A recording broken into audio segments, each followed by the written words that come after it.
หมอยสูงค่ะเมื่อได้เป็นวันที่22เดือนธันวาคมที่4ปี2025เป็นวันพุธในตอนในเดือนเนาะพี่น้องค่ะมารับชมด้วยข่าวเหงาก็เป็นแม่ขึ้นเผา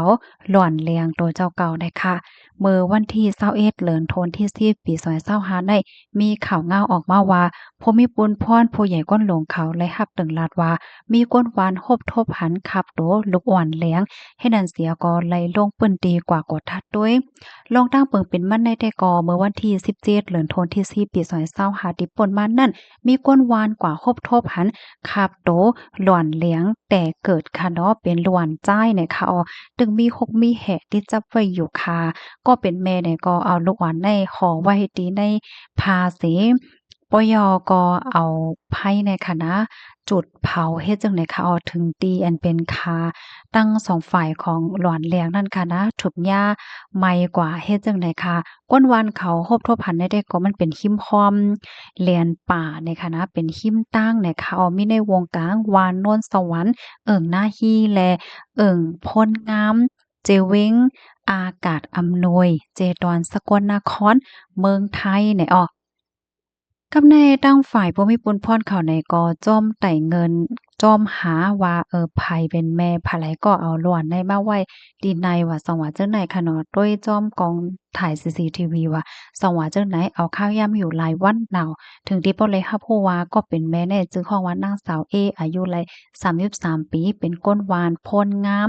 เป็นแม่ของหลวนใจายนั่นเฮ็ดไหนกับในเพิ่นก็เอาตัวมานั่งในมาดีโคงปะลือเขียวก็มาต้องมาถามเฮ็ดไหนเนาะ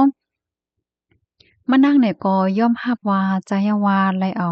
ลูกอ่อนล้วนในต้องอายุไลเจ็ดหรือในคณะเป็นลูกก็ที่3มานางเฮ็ดจังได๋คะเมื่อพ้องดีมานางป้าตองนั่นไหนมานางไหนก็เลยเกี่ยวข้องดังยาเมากำหรือไสนั่นไหนก็กินป้ายายาเขาห้องว่ายายาเลิศว่าซองว่าเฮ็ดในนั้นน่ะนะก็เพราะว่าอำไลตั้งใจเฮ็ดก็ไลต้องกว่าไลป้าต้องกว่าเฮ็ดไหน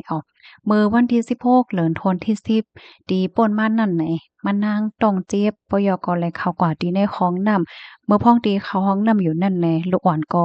ไล่หลุดออกมาเฮ็ดจังได๋เนาะมานั่งก็ตกอกตกใจก็คัดใจค่ะเนาะเอาโตลั่วในกว่าที่หิมต่างที่อันเป็นนั่นสิปยก็เอาตั้งน้ำมันว่าหังไว้เฮ็ดจังได๋เหี่ยวก็เผาหล่อนมันนางเฮ็ดไหนคะเฮ็ดนั้นข้าวยามสืบมาเนี่ยก็มีก้นฮบทบหันลูกอ่อนนั่นน่ะเนาะไหว้หลังเสจึงนั้นยาวในตั้งฝ่ายภูมิพลพรเขาเนี่ยก็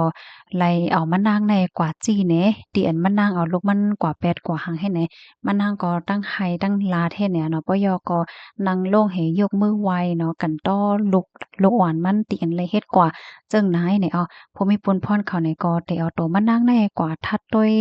อันเป็น DNA ว่าซองว่าจังไหนเดหาลองตั้งไล่โหย่อยย่ำลองเปิงเป็นมันเหี่ยวก็เดคับเคิงกว่าจ้อมหนังหมายมีวันเมืองมีหน่อยค่ะข้อมูลตอนนี้ได้ก็ค่ะเลยปีมาที่ห้องกันเขาวอกพอยออกไว้หน่อยค่ะเนาะพี่น้องค่ะถ่อมขาโหดนายหันเตือนจังหือพองเนาะเมื่อเหลียวเนี่ยก็มีจอดมีจี้มาติ๊กๆยาวหน่อยค่ะเนาะค่ะยินจมกุกก็ที่รับถ่อมปันแห้งค่ะนะยอดให้อยู่เลยกินหวานและลดเพศเข็นกันกุกก็หน่อยค่ะไม่ทรงค่ะ